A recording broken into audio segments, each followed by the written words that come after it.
Welcome back to Occult Archives, everybody. We're the deep dive that takes you behind the scenes of history's most, well, let's just say, intriguing books. Yeah, intriguing's a good word for it. Forget those myths about, like, books chained up in dark libraries, We're here to actually open them up and see what's inside. Exactly.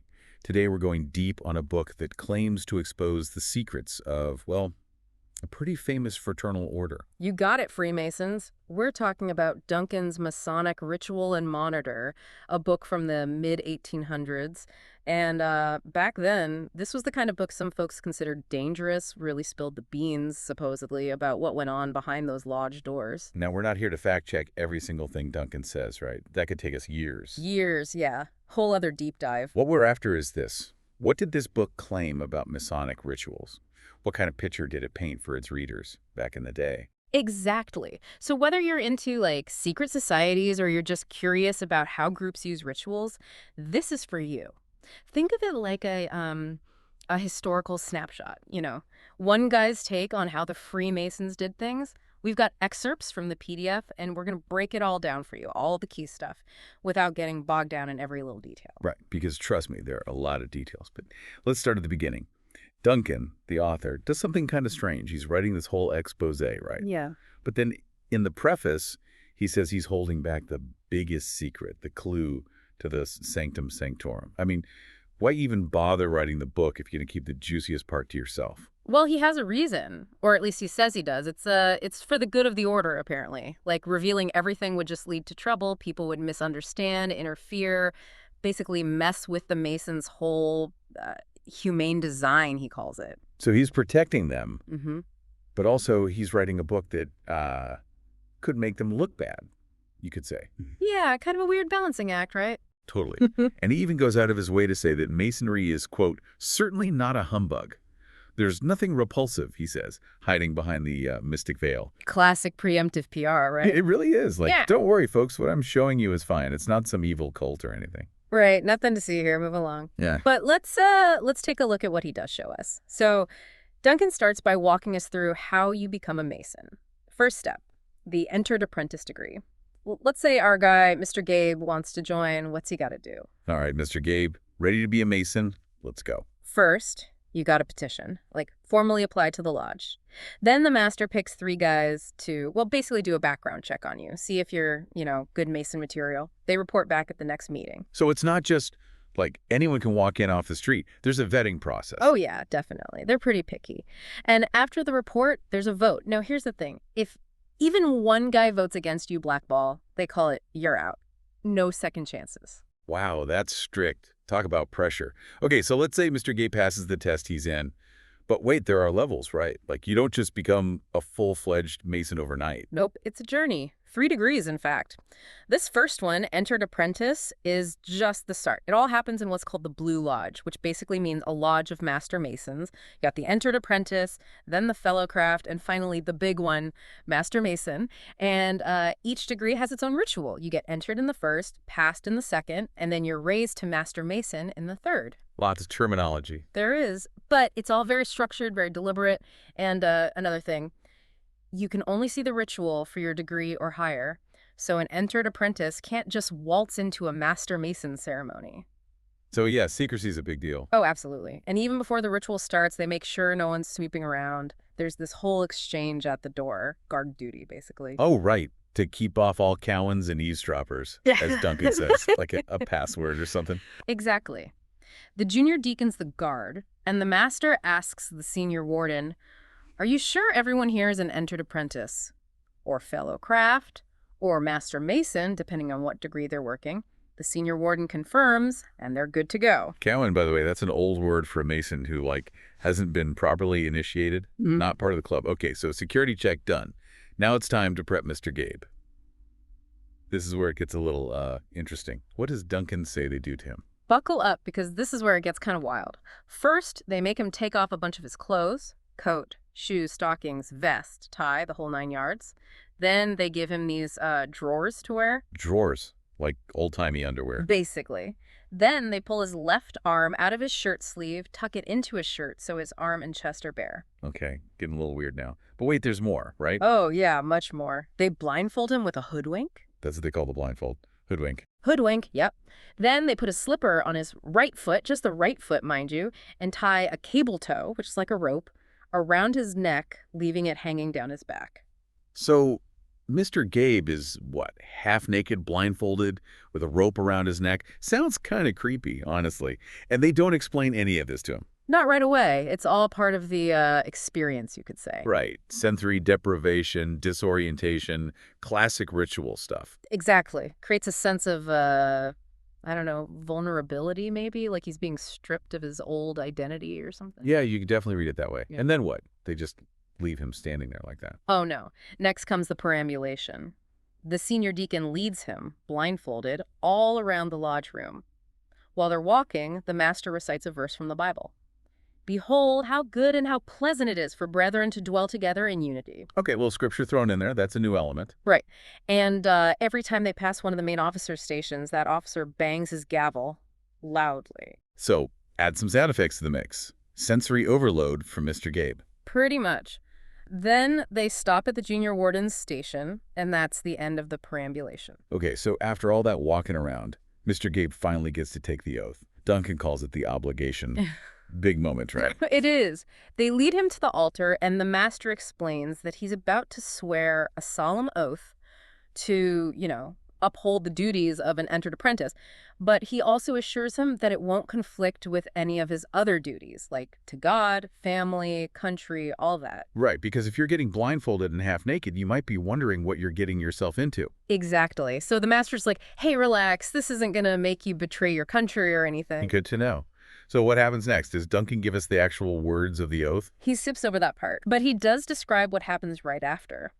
Mr. Gabe's still kneeling, and at the word light, they rip off his blindfold. Dramatic. Very. And then the master's like, all right, senior deacon, take that rope off his neck. Symbolically, Mr. Gabe has been brought to light. Okay, no more blindfold. What does he see now? What's the big reveal? The master points out the compasses and the square. Both points of the compasses are under the square, which means Mr. Gabe doesn't have the full picture yet. He's just an entered apprentice, first degree. Got to earn those higher degrees. Right. Then the master shows him the three great lights. Those are the Holy Bible, the square, and the compasses. Each with its own meaning, I'm guessing? Of course. The Bible's the rule of faith, the square is how you should square your actions, and the compasses, that's to keep your desires in check, don't get too wild. Symbolism everywhere. Everywhere. They also show him the three lesser lights. These are 3 candles around the altar. They represent the sun, the moon, and the master of the lodge. Basically, the guiding forces within the lodge. Okay, so lots of symbolism, lots of light metaphors. What's next? Next up, the master gives Mr. Gabe his right hand, and along with that, he gives him the secret grip and word of an entered apprentice. It's like a handshake, but more significant. Secret handshake. Got it. Yeah. Does Duncan tell us what it is? Nope. Keeps that one under wraps. But he does mention that the senior deacon helps Mr. Gabe return the grip correctly, since he's new to all this. Makes sense. Can't be fumbling the secret handshake. Yeah. So he's learned the grip, he's heard the word. What else happens in this first degree? Well, there's this tradition where they ask the new Mason for a metallic deposit. It's not about the money. It's more like a symbolic thing, something to keep in the lodge archives, Yeah. A button, a coin, whatever. A souvenir of your big day. Exactly. But here's the thing. Remember how they took away all of Mr. Gabe's stuff before the ritual? Oh, right. The whole stripping down thing. Yeah, so he's got nothing metallic on him. He's like, oh, can I go get something? And the master's like, nope, sorry. Got to follow the ritual. So he's stuck. Poor Mr. Gabe. Kind of funny, actually, and probably memorable. It's like you come into the lodge with nothing, symbolic. Makes you wonder if it's deliberate part of the ritual. To catch the new guy off guard. Maybe. But let's move on to the tools. Every entered apprentice gets introduced to these, and they're not just any tools. What are we talking about? The 24-inch gauge and the common gavel. Okay, sounds practical. They are, for actual Masons anyway. But for Freemasons, they've got these whole symbolic meanings. The gauge, it's divided into 24 parts, right? So it represents the 24 hours of the day. And a Mason's supposed to divide his day into 3 equal parts. 8 for work, 8 for rest, and 8 for serving God and helping others. Very structured. It is. Then you've got the common gavel. Operative Masons use it to chip away at stones, make them smooth. But symbolically, it's about chipping away your vices, your bad habits, so you can be a good person, a living stone in the spiritual building of, well, whatever they're building. Interesting. So it's not just about, like, building actual buildings. It's about building yourself. Right. And then there's the lecture, which is divided into 3 sections. Mr. Gabe's got to learn this whole thing later on. But to give him a taste, they do a little catechism. Catechism, like a question and answer thing. Exactly. They ask him about the tools, their meanings, how he was brought into the lodge, all that. It's like a review session, making sure he gets the main points. Reinforce the key ideas. Makes sense. But hang on, I got to ask about something Duncan mentioned. He says Mr. Gabe was received into the lodge, quote, on the point of a sharp instrument pressing my naked left breast. That sounds a bit intense. Are we talking about, like, actual piercing here? No, most Masonic scholars say it's symbolic. It's about testing his courage, making him feel the weight of the oath he's taking. These days, they usually just press something blunt against his chest, but the idea is the same. Okay, symbolic pain. Got it. Mm. So after the catechism, where do they put Mr. Gabe? In the northeast corner of the lodge, that's where all the new entered apprentices go. Any particular reason for that spot? It's symbolic, of course. The northeast corner is like the starting point, the cornerstone. It's where the sun rises, so it's about new beginnings, potential. And they tell him to ever walk and act uprightly before God and man. So start strong, stay on the right path. Exactly. And while he's there, they tell him about the immovable jewels. Not actual jewels, I'm guessing? Nope, symbolic again. These are the square, the level, and the plumb. The square is about morality, doing the right thing. The level means everyone's equal, especially within the brotherhood. And the plumb, that's uprightness, being just and fair. Okay, so they're laying down the moral code, the Masonic values. Right.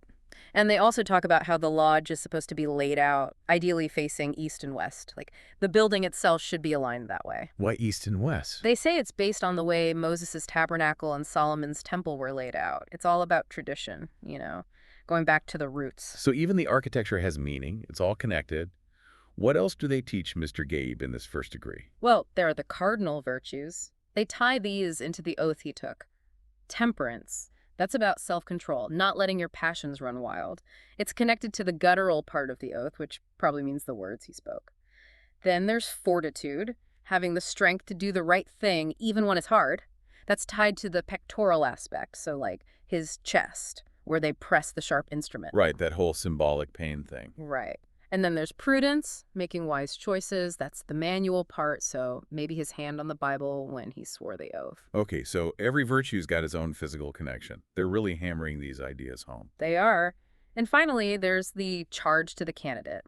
This is where they give Mr. Gabe advice on how to live a good Masonic life, both inside and outside the lodge. Laying down the law. Pretty much. They tell him to be a good citizen, loyal to his government, no starting rebellions or anything. He should act with integrity, be a good person, and don't get into arguments with people who don't know about Masonry. It's just not worth it. Sounds like good advice in general. Yeah, it's pretty solid life advice, even if you're not a Mason. Oh, and they remind him to keep those Masonic secrets safe. Can't be blabbing to just anyone. Right. Secrecy above all. Absolutely. So that's the end of the Entered Apprentice degree. It's a lot to take in. It is. Lots of symbolism, rituals, and let's not forget the near-death experience with the sharp instrument. Yeah, that too. But that's just the first step. Mr. Gabe's got a long way to go before he becomes a master Mason. Okay, so let's keep going. What happens in the second degree, the fellow craft? All right, fellow craft. First things first, they open the lodge on the second degree. Duncan mentions they rearrange the altar a bit, but he doesn't say exactly how. Then it's time to prep Mr. Gabe again. And I'm guessing it involves more disrobing. You bet. This time it's boots off, coat off, pants, vest, tie, collar, the whole shebang. Wow, they're really going for it this time. More symbolic shedding of the old life. Could be. This time they leave his right arm and breast bare. Now, why do you think that is? Maybe it's about, like, showing his strength, his willingness to work, his receptiveness to new knowledge. All things that are important in the fellow craft degree. You got it. It's about being open and ready for the next level. Okay, Mr. Gabe's ready. He's bare-chested. Now what? Now he's got to get back into the lodge. And of course, there's a procedure for that. Senior deacon calls out, "Who comes here?" Junior deacon answers, "It's Brother Gabe, the guy you initiated before. He's back for more light in Masonry. He wants to be a fellow craft." Then the senior deacon asks Mr. Gabe directly, is this what you want? And the junior deacon's like, yeah, he's good. He's learned everything he's supposed to. He's ready. So it's like a check-in or reaffirmation. Right. Then it's time for another grip and a word, this time the pass grip and word. Another secret handshake, but with an upgrade. You got it. The master takes Mr. Gabe by the Entered Apprentice grip, and there's this whole back and forth with the senior deacon. Here I left you, and here I find you. Will you be off or from? The answer's from. Then, from what and to what? And Mr. Gabe, through the senior deacon, says, from the real grip of an entered apprentice to the pass grip of a fellow craft. Then the master says, pass. It's like a whole little play they act out. Very ritualistic. And then the master shows Mr. Gabe how to adjust his grip. It's subtle, but it's the fellow craft grip. Another level up, another secret handshake mastered. What about symbols and tools? Are there any new ones for the fellow craft? They do give him the fellow craft apron, but Duncan doesn't describe it in detail here. So mysterious fellow craft apron. Check. Check. But the main tools are the plumb, the square, and the level. Remember, we talked about those before. Yeah, they were also mentioned in the Entered Apprentice degree. Right, but here they get a bit more emphasis. They talk about how actual Masons use them. The plumb to make sure things are vertical, the square for right angles, and the level to make sure things are, well, level. Practical uses. Exactly. But then they get into the symbolism. The plumb represents being upright, morally straight. The square, that's about honesty, being true to your word. And the level, that's about equality, fairness for everyone, but especially among the brethren. So it's building on the themes from the first degree. Exactly. It's like, now that you've got the basics, let's take it up a notch. Okay, makes sense. What else is there in the fellow craft degree? Well, Duncan goes into a lot of detail about these two pillars, J and B. They're supposed to stand at the entrance of King Solomon's temple. J and B, any idea what those stand for? He doesn't say for sure, but he gives us all these measurements. 35 cubits high, 12 cubits around, fancy decorations with network, lilywork, pomegranates, and on top these globes that represent, the universality of Masonry. So big, ornate pillars. What do they symbolize? They represent different things to different people. Some say they're about strength and stability. Others say they're about wisdom and beauty. Like the two sides of Masonry. Maybe. Then there's this part where Mr. Gabe gets led up some winding stairs. Not real stairs, of course. It's all symbolic. I'm sensing a theme here. Okay. So what do these symbolic stairs mean? Each set of steps has a different meaning. 3 steps for the stages of life, 5 steps for the 5 senses, 7 steps for the 7 liberal arts and sciences. So it's about Mr. Gabe's journey, his development as a Mason. Exactly. He's climbing higher, gaining knowledge, getting closer to the truth. And at the top of the stairs, there's a door. Right. A middle chamber he needs to get into. Right. And to get in, he needs the password. Which is? Shibboleth. Shibboleth. That's a mouthful. Where does that come from? It's from the Bible, actually. There was this battle, and one side couldn't pronounce shibboleth correctly, so they used it as a test. If you said it wrong, you were the enemy. Yeah. But it shows how important words can be, how they can mark you as an insider or an outsider. Like a secret handshake, but with your voice. Exactly. So Mr. Gabe says shibboleth, and he's in. He's made it to the middle chamber. And what's waiting for him there? A big letter G. Just G. That's it. G, but it's a big deal. In this degree, G stands for geometry. Geometry. Interesting. Why geometry? They see it as the foundation of Masonry. It's about order, precision, understanding how the universe works. So it's not just about building things with bricks and mortar. It's about understanding the bigger picture. Exactly. And sometimes the G also stands for the grand architect of the universe. God. Right. That makes sense. So they're bringing in the divine element here. Anything else they tell Mr. Gabe in the fellow craft degree? They give him some more advice, like obey the law, be fair to your fellow Masons, and study hard, especially geometry. Always be learning. Right. And then there's another catechism. This one's all about the pillars, the winding stairs, shibboleth, the pass grip, all the stuff from the fellow craft degree. Another review session. They really want to make sure he's paying attention. Definitely. And that's the end of the fellow craft degree. Okay, so Mr. Gabe's climbed the symbolic ladder, learned some new secrets, expanded his Masonic knowledge. He's ready for the final step. The big one, Master Mason. This is where it gets serious. All right, let's hear it. What does Mr. Gabe have to go through to become a Master Mason? Well, first, they change his clothes again. He's now clothed as a master mason, Duncan says, though he doesn't describe the outfit. Another mysterious Masonic wardrobe change. Right. Then they show him the tools of a master mason. It's basically all the tools from the first 3 degrees, but the one they really focus on is the trowel. The trowel. Okay, what's so special about that? It's what masons use to spread the cement that holds the stones together. You know, the stuff that makes the building strong. Right, the glue that holds it all together. Exactly.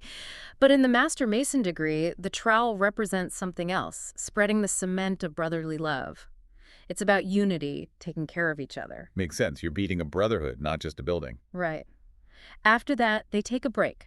Refreshment, they call it. So, Masonic snack break? Something like that. They've got these little columns on the warden's desks, and they turn them up or down to show whether the lodge is working or on break. Interesting. So everyone relaxes, has a bite to eat, and then what? Then it's back to work. And this is where they act out the story of Hiram Abiff. Hiram Abiff, this is the big one, right? The heart of the Master Mason degree. Exactly. Hiram Abiff was like the master architect of Solomon's temple. But these 3 bad guys, they want to know the secret word of a master mason. They want to steal the secrets. Right. But Hiram Abiff, he refuses to tell them, so they kill him. Symbolically, of course. Each guy strikes him with a different tool. Violent. Yeah. But it's all part of the allegory. Okay, so they kill Hiram Abiff to protect the secrets. What happens next? Well, they got to find his body, right? So they send out 12 fellow crafts to search for him. A Masonic search party. Yeah. They finally find him, and they try to raise him from the dead. Raise him from the dead, literally. No, it's symbolic. They try to lift him up using a special grip, the strong grip of the tribe of Judah. But it doesn't work. So what do? They try again, but this time they use the 5 points of fellowship. The 5 points of fellowship. We got to hear about those. Okay, so they stand foot to foot, knee to knee, breast to breast, hand to back, and cheek to cheek. Quite a pose. And each position has a meaning. Oh, yeah. They're all about how Masons are supposed to support each other. Helping a brother in need, remembering him in your prayers, keeping his secrets. Right, the Masonic Brotherhood. Exactly. And using these 5 points, they're finally able to raise Hiram Abiff. He comes back to life.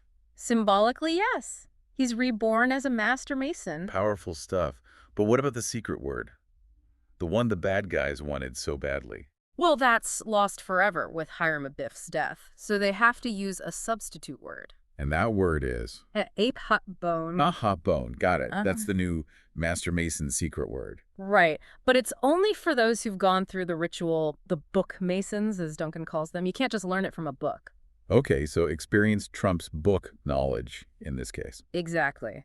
So Hiram Abiff's been raised. The secret word's been replaced. What about those 12 fellow crafts who went looking for him? They come back to King Solomon, and they're all like, we're innocent. We had nothing to do with it. And King Solomon, he's like, all right, fine, but go find those 3 bad guys and bring them to justice. So a little bit of Masonic drama. Definitely. And when they find Hiram Abiff's body, the only way they can identify him is by this special jewel he's wearing. It's the symbol of his office, the Master Architect. So he died with his badge of honor, basically. Something like that. And besides the grip and the word, there are also signs and tokens that only Master Masons know. It's all about recognizing each other, knowing who's in the inner circle. Right, maintaining that exclusivity. Exactly. And then they talk about the 3 grand Masonic pillars. These represent wisdom, strength, and beauty, which are like the core Masonic values. The pillars of the Brotherhood. Exactly. And those values, they're embodied by King Solomon, Hiram of Tyre, and of course, Hiram Abiff. They're the heroes of the Master Mason story. The Masonic Trinity. You could say that. And finally, they show Mr. Gabe the emblems of mortality. These are the setting maul, the spade, the coffin, and the sprig of acacia. Those sound pretty morbid. They are. The setting maul, that's what killed Hiram Abiff. The spade, it's for digging his grave. The coffin, that's obvious. And the sprig of acacia, it's a plant that symbolizes immortality. You know, the idea that even though we die, our souls live on. Right, life after death. A pretty big theme. Definitely. It's a reminder that there's more to life than just the material world. Okay, so they've walked Mr. Gabe through the whole Hiram Abiff story. All the symbolism, the tools, the grips, everything. What happens at the very end of the Master Mason degree? The master gives one final speech, the charge to the lodge. He reminds everyone about the importance of justice, virtue, brotherly love, helping those in need, and staying true to your word. And he tells them to be like Hiram Abiff, to stand up for what's right, even if it costs you your life. Powerful stuff. Yeah, it's a pretty moving speech. Then there's the final catechism. They ask Mr. Gabe about why he wanted to be a master mason, how he prepared for the degree, all the details of the Hiram Aviv story, even some stuff about the architecture of the temple. Another test, making sure he absorbed it all. Exactly. And then finally, the lodge is closed. They make sure no one's sneaking around outside. They give a final recap of why they became master masons, and then bam, one gavel strike and it's over. Just like that, Mr. Gabe's a master mason. He is. He's gone through the whole journey, all 3 degrees. So after all that, after all those rituals and symbols, what's the point of it all? Well, I think it's about creating a strong bond between the members. It's about shared experiences, shared secrets, a sense of belonging. And it's about passing those traditions down through generations. It's a lineage, a connection to something bigger than yourself. Exactly. And it makes you wonder, what is it about secret societies that people find so fascinating? Why do we create these elaborate rituals and sigils? Is it just about exclusivity, or is there something deeper going on? Something about human nature itself? That's a question for our listeners to ponder. It is. And that's all the time we have for today's deep dive. Thanks for joining us as we explored the world of Duncan's Masonic ritual and monitor. And until next time, keep those pages.